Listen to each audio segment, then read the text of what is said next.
Now let's see here. How do I upload this last Saturday?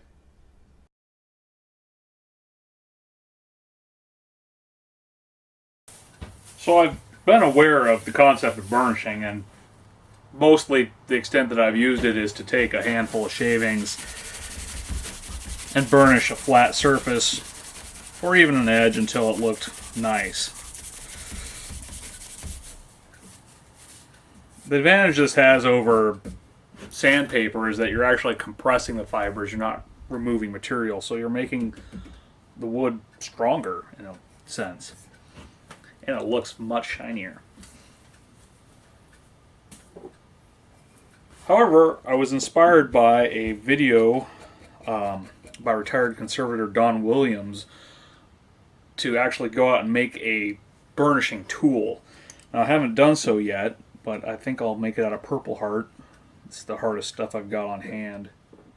Before I do that, though, I realized, hey, I've got my tungsten burnisher for scrapers.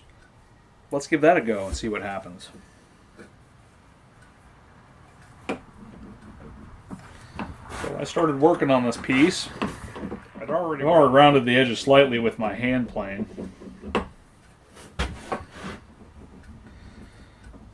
But I wanted to see what kind of an improvement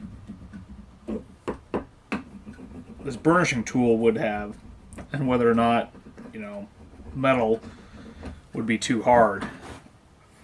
I suspected that because this is very smooth, it wouldn't be an issue. And the results are quite favorable.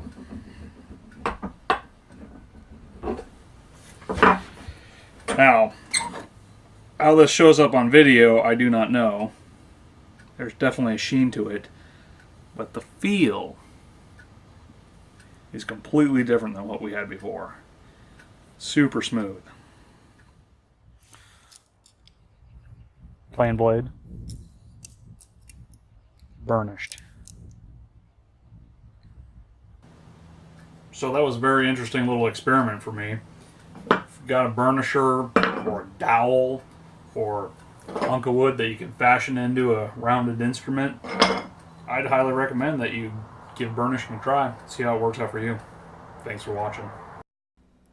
And hey, because there's no sawdust, you could even do this in your living room. It's a prototype tap handle, but that's not important right now. And don't call me Shirley.